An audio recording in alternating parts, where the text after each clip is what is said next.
It's another day in a world gone mad. I'm Jeff Allen Wolf. I'm back again to give my commentary on the news. Thank you for joining me for this important special episode. So please pay attention. I am pissed, I'm angry, and I'm assuming some of you are too.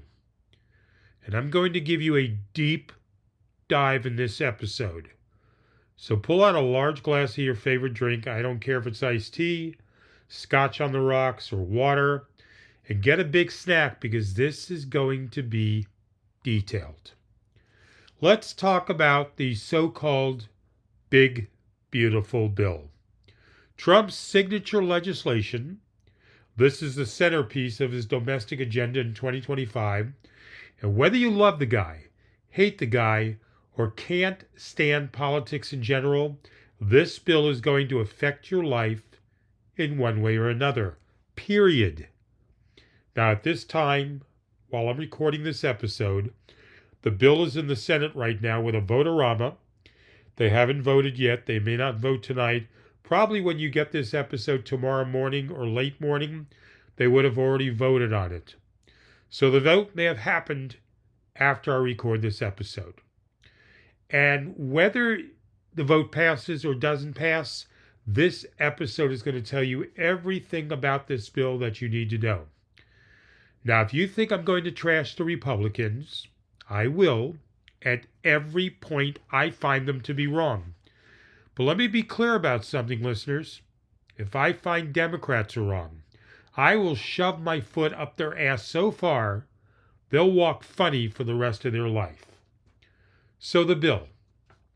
According to the Trump administration and House Republicans, this bill is supposed to lock in the tax cuts from 2017 and expand them for working families, give more take-home pay to hourly workers, lower taxes on tips, overtime, and middle-class families, rein in bloated social programs like Medicaid and SNAP, slash energy regulations, and unleash American oil and gas, inject billions into border security and national defense, save America from what they call Democrat inflation and overreach. That's their pitch. That's the message the MAGA machine is pushing. That this bill will make America strong, secure, and self-reliant again. But let's be real, that's not the whole story. According to Democrats, economists, healthcare groups, and nonpartisan budget experts, this bill permanently cuts taxes for the rich while temporarily tossing crumbs to the working class, dismantles Medicaid for millions by adding work requirements and red tape, cuts food benefits for the poor, and offloads costs onto states, rolls back clean energy incentives, and kills over 100,000 renewable energy jobs, adds between 2 and 3.3 trillion to the national debt, even as Republicans claim to care about deficits, gives massive perks to corporations and wealthy estates while making life harder for everyday Americans. So who's telling the truth? That's what we're going to figure out right now. No spin, no hype, no party loyalty. I don't work for MSNBC or Fox. I work for you, the listener, who just wants to know what the hell is in this bill and how it affects your wallet, your health care, your job, and your future.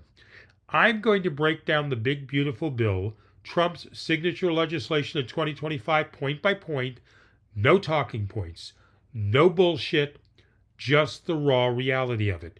What's in it? Who benefits? Who gets hurt? What's fact and what's fiction? And what it means for everyday people like you. Okay, here we go. Here's each section of the bill, starting with tax cuts for working families. What the Republicans say. Trump and GOP leaders claim the bill locks in 2017 tax cuts and expands them to give more take-home pay to middle-class workers and families. They emphasize lower taxes on tips, overtime, and hourly wages. The reality? Most of the permanent cuts go to corporations and high-income earners. Middle-class tax relief is temporary, and will expire in a few years unless renewed. IRS data shows the top 1% receive a far larger dollar benefit than someone making $60,000 a year. Tips and overtime deductions help service workers slightly, but the net gain is offset by rising cost of health care and public services due to other cuts in the bill. Tax cuts for working families, who it helps? High earners, corporations, and to a small degree, tipped hours-based workers. Who it hurts? Middle-income families long term, unless temporary cuts are renewed, which is politically uncertain. All right, going to the part that says cuts to social programs, Medicaid and SNAP. What the Republicans are saying, the bill reins in bloated entitlement programs like Medicaid and food stamps, SNAP, by adding work requirements and pushing people toward independence. The reality? The work requirements are designed in ways that disproportionately affect people who already work but can't prove it due to gig work, caregiving, or lack of access to documentation. Nonpartisan groups estimate over 10 million people could lose Medicaid coverage, especially in rural and low-income areas. SNAP cuts mean fewer grocery benefits for children, elderly, and disabled individuals, many of whom already live on the edge. Now the cuts to social programs, who it helps? Wealthy donors, who want a smaller federal budget, and conservative think tanks pushing for responsibility. Who it hurts? Working poor, elderly, disabled, and families who rely on basic support to survive. Energy deregulation and fossil fuel expansion. What the Republicans say, the bill slashes job-killing regulations on oil, gas, coal to unleash American energy and lower costs at the pump. The reality, however, deregulation allows drilling in more public lands, weakens environmental protections, clean energy subsidies from the Inflation Reduction Act are rolled back, which analysts say will eliminate over 100,000 clean energy jobs. Oil companies benefit massively, but gas prices are still driven by global markets, not U.S. legislation alone. So this energy deregulation and fossil fuel expansion in the bill, who it helps? Big oil, natural gas lobbyists, and fossil fuel investors. Who it hurts? Renewable energy workers, climate advocates, and communities facing worsening pollution and health impacts. The section that says defense and border security spending in the bill. What the Republicans say is injecting billions into border security and national defense will keep America safe and regain control of our sovereignty. The reality, funding goes heavily toward border wall expansion, more ICE agents, and military contracts. No serious investment in immigration reform, legal pathway streamlining, or humanitarian systems. Defense contractors and border state private prisons stand to make billions. The defense and border security spending part, who it helps? Defense industry, border contractors, hardline immigration proponents. Who it hurts? Immigrant families, asylum seekers, and U.S. taxpayers who see no measurable security improvement. And the national debt and deficit part of this bill. What the Republicans say, GOP leaders say the bill will pay for itself through growth and spending discipline. The reality, listeners, the Congressional Budget Office, CBO, estimates the bill adds $2 to $3.3 trillion to the national debt over 10 years. There are no meaningful offsets. Instead, it relies on dynamic scoring, hope-based growth projections. Now, the same lawmakers decrying the deficit are passing massive tax breaks without funding them. So this national debt and deficit part of the bill, who it helps? Political donors, corporations, and short-term political talking points. Who it hurts? Future taxpayers, public infrastructure, and national financial stability. So what's the bottom line? Who is telling the truth? I have an answer for you, listeners. Both sides are spinning. But when you strip away the slogans, the wealthy and powerful benefit most in real dollars, regulatory relief, and permanent changes. The middle class and working poor get some temporary gains, but lose protections, benefits, and long-term stability. The environment, healthcare system, and budget all take hits that will be felt down the line. This isn't a beautiful bill for most Americans. It's a reshuffling of power and money, dressed in populist language, but fundamentally structured to reward the top and shift the burden downward. So that's it, Jeff? Just 5 sections in the bill we have to be aware of? Hell no. There's way more than 5 parts in this monstrosity of a bill. This bill is loaded with stealth changes, ideological rewrites, and corporate favors that don't make the front page, but absolutely affect your life. Mainstream media is only cherry-picking things that suits them to convey to you, the watcher of their news shows. Let's break out part 2 of my deep dive and keep going. Let me talk to you about the hidden landmines in Trump's big, beautiful bill. Estate tax loopholes and billionaire windfalls. This is in the bill. What the Republicans say, the bill protects family farms and small businesses by raising the estate tax exemption. The reality, the estate tax currently applies only to multimillionaires. This bill doubles the exemption, meaning fewer than 0.1% of estates would ever pay a dime. At the same time, it opens up new trust loopholes that let billionaires shelter wealth from taxes indefinitely. The estate tax loopholes and billionaire windfalls section of his bill, who it helps? Billionaire families and dynasties like the Trumps and Kochs. Who it hurts? Public services that rely on tax revenue and everyone else left paying the bill.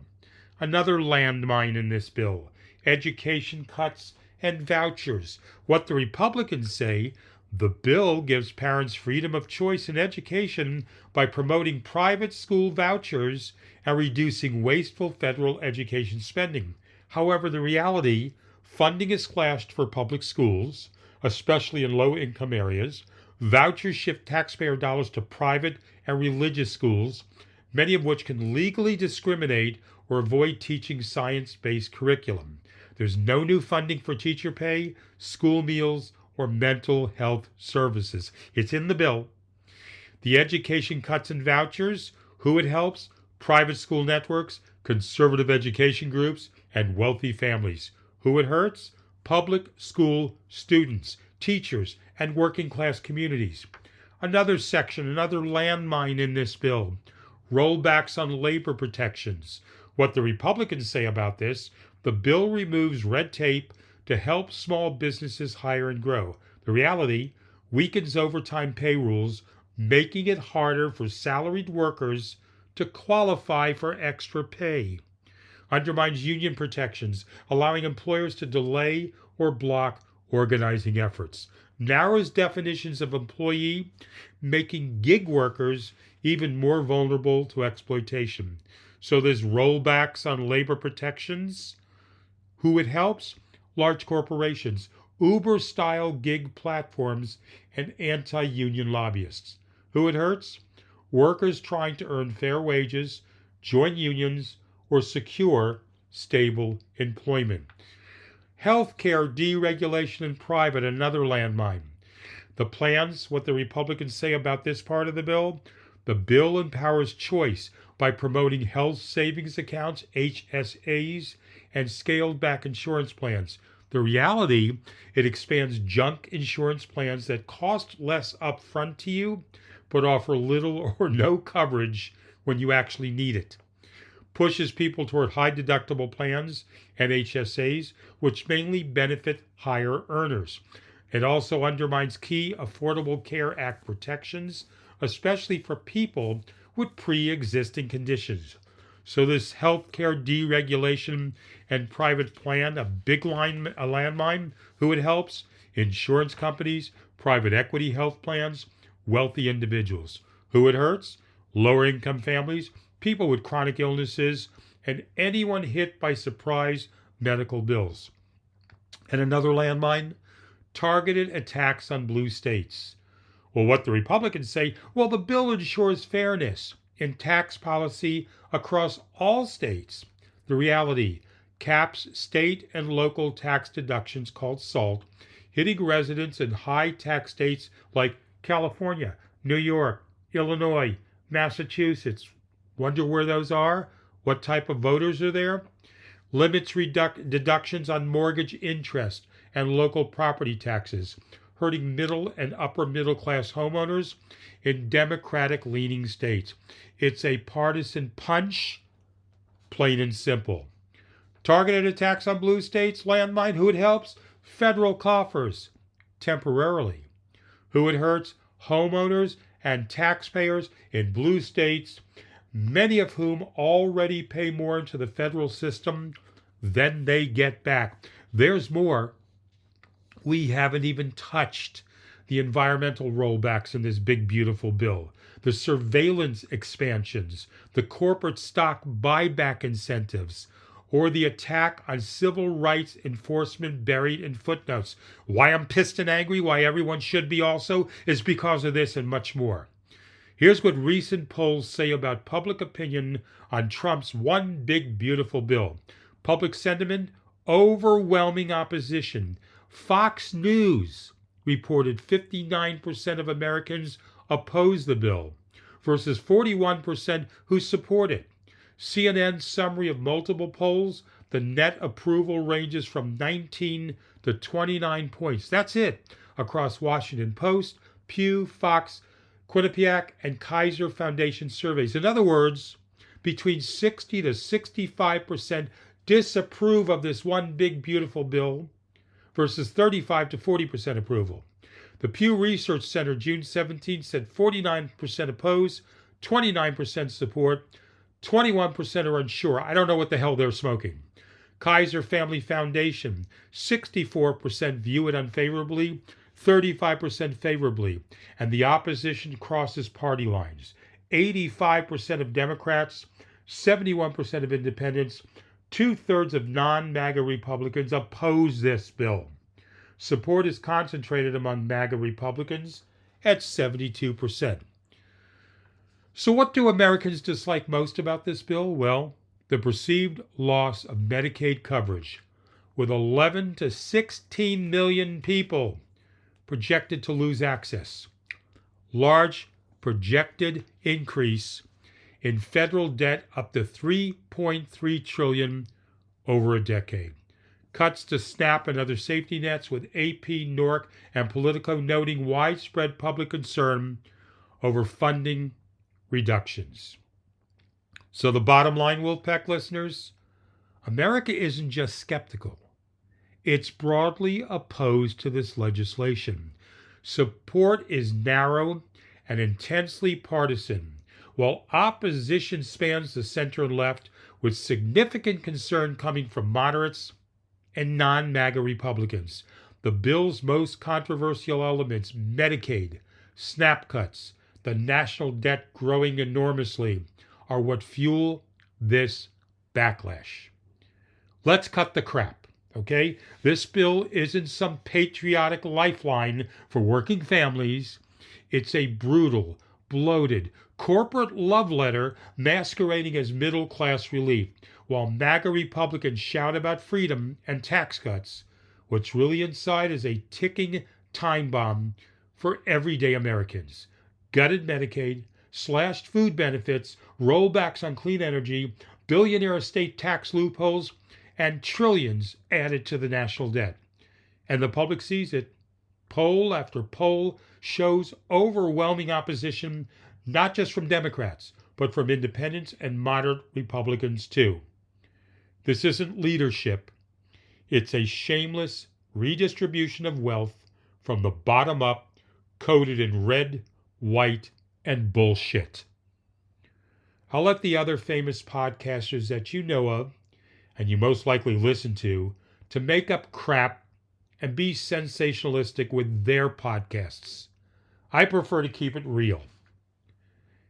It's time for your opinion, Wolfpack listeners.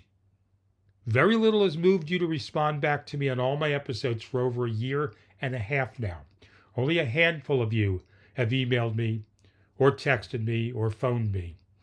If this doesn't generate any feedback from you, I don't know what will. You should be as pissed and annoyed as the majority of Americans are with these polls. This affects you personally. Share my podcast, this one, with everyone you know.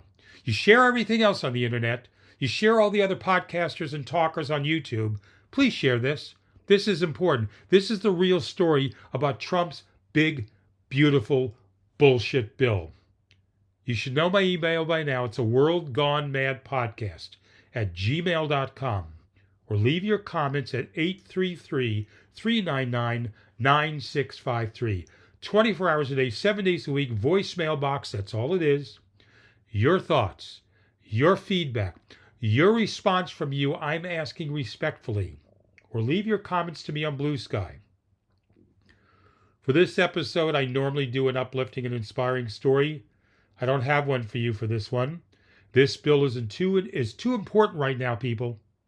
We need to focus on this right now. This is A World Gone Mad. I'm Jeff Allen Wolf.